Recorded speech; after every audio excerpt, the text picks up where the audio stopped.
Assalamualaikum warahmatullahi wabarakatuh. Saya Rizky Abdul Putri dari kelas NJ 502.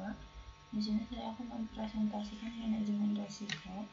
Yang pertama di sini ada soalnya, yaitu PT XYZ merupakan sebuah perusahaan logistik di Indonesia mengalami gangguan operasional akibat banjir besar yang melanda wilayah Jabodetabek.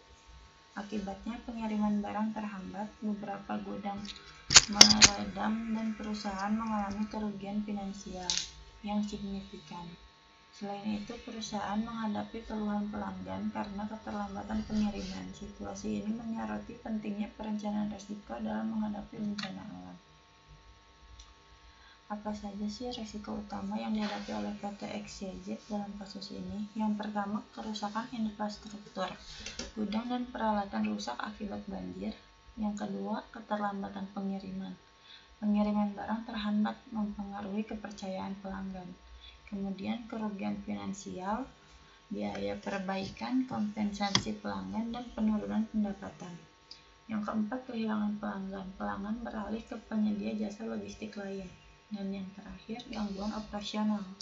Produktivitas dan efisiensi terganggu. Dampak risikonya di sini penurunan pendapatan, seperti kerugian finansial dan keterlambatan pengiriman. Kemudian kehilangan kepercayaan pelanggan juga, keterlambatan dan kerusakan barangnya, lalu gangguan rantai pasok, ketergantungan pada pemasok dan distributor terganggu. Yang keempat, penurunan reputasi, kehilangan kepercayaan pelanggan dan mitra bisnis. Dan yang terakhir, kesulitan pemulihan, sulitnya memulihkan operasional dan infrastruktur. Di sini ada langkah-langkah mitigasi risiko. Yang pertama, sebelum bencana, analisis risikonya, seperti identifikasi potensi risiko bencana alam, kemudian perencanaan kontingensi, buat rencana darurat dan prosedur evakuasi, lalu pengembangan sistem pemantauan, pasang sistem pemantauan cuaca dan banjir, lalu lakukan pelatihan karyawan, berikan pelatihan tentang prosedur darurat. Yang terakhir, asuransi. Pertimbangkan asuransi untuk mengurangi kerugian finansial. Selama bencana, lakukan aktivitas rencana darurat, jalankan prosedur evakuasi dan pemindahan barang. Kemudian, lakukan komunikasi dengan pelanggan, berikan informasi tentang keterlambatan. Lalu, penggunaan alternatif, cari jalur pengiriman alternatif. Dan yang terakhir, pengaturan prioritas, fokus pada pengiriman barang penting. Terakhir, lakukan evaluasi kerusakan, tinjau kerusakan infrastruktur dan peralatannya. Kemudian lakukan analisis berbasis data. Yang pertama, frekuensi banjir. Data BNPB menunjukkan bahwa Jabodetabek mengalami banjir rata-rata 5 kali dalam 10 tahun terakhir. Lalu kerugian finansialnya akibat banjir di Indonesia mencapai 3,4 triliun pada tahun 2020. Dampak terhadap bisnis, 70% perusahaan di Jabodetabek mengalami kerugian akibat banjir. Contoh kasus nyatanya di sini yang pertama ada PT Indofood mengalami kerugian 1,2 triliun akibat banjir di Bekasi pada tahun 2020. Yang kedua ada PT Unilever Indonesia mengalami keterlambatan pengiriman akibat banjir di Jabodetabek pada tahun 2019. Lalu ada rekomendasi inovatif.